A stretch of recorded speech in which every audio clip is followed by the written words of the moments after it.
Measurement evaluation में क्या जो है संबंध है, यानी कि मापन और मूल्यांकन में क्या संबंध है। तो मापन मूल्यांकन बिना मापन के संभव नहीं हो सकता। पहले आपको मापन करना पड़ेगा, मेजरमेंट करना ही पड़ेगा, फिर उसके बाद आप कभी आकलन पे जाओगे, आकलन के बाद कभी आप मूल्यांकन।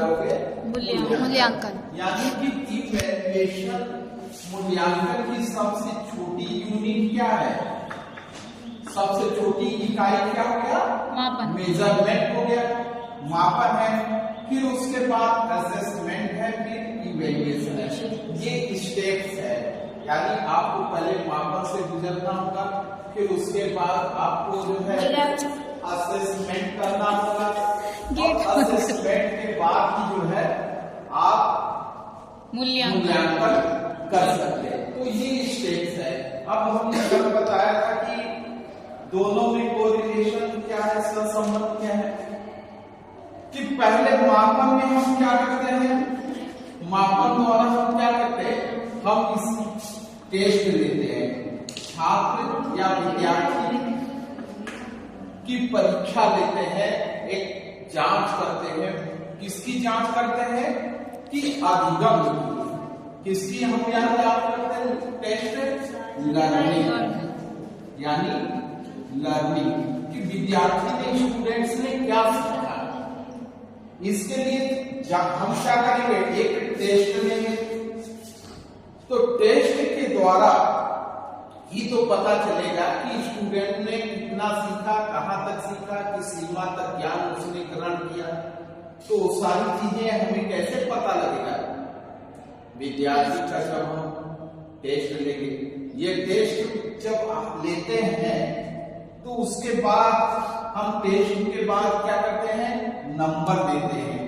क्या देते हैं, मार्क्स के रूप में, या अंक प्रदान करना है।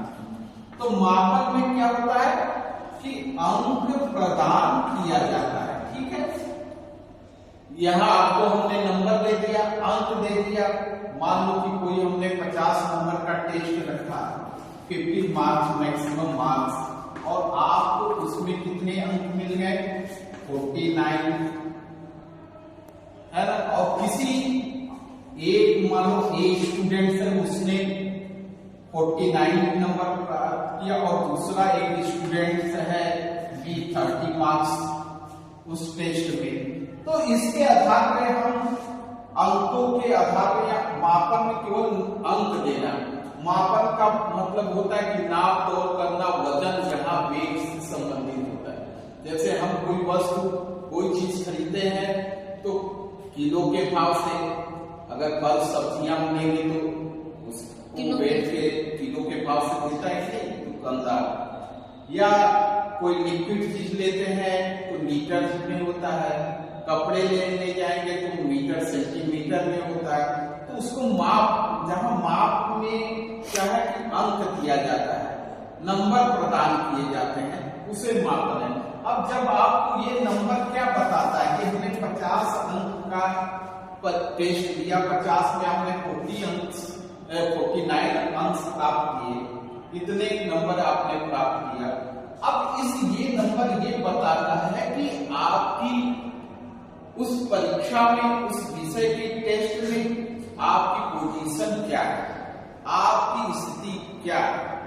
यानी इसका मतलब है कि लर्निंग अच्छी हो रही है, यानी अधिगम विद्यार्थी, ये विद्यार्थी जो ए विद्यार्थी है, ये अधिगम अच्छी तरह से कर रहा है। यही है ना, इसका मतलब उद्देश्य यही है।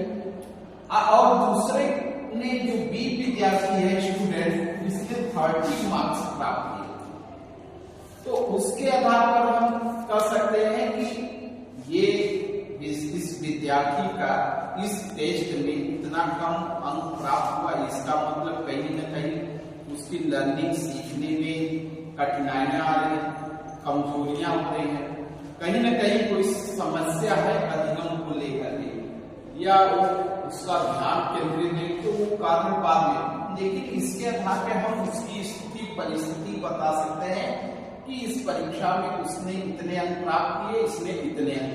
अब इस अंकों के आधार पे हम उनका क्या करेंगे, उस विद्यार्थियों का आकलन करते हैं, असेसमेंट करते हैं कि इस विद्यार्थी को और अधिक मेहनत करने की जरूरत है और अधिक इसको क्या करना पड़ेगा, मेहनत करना पड़ेगा।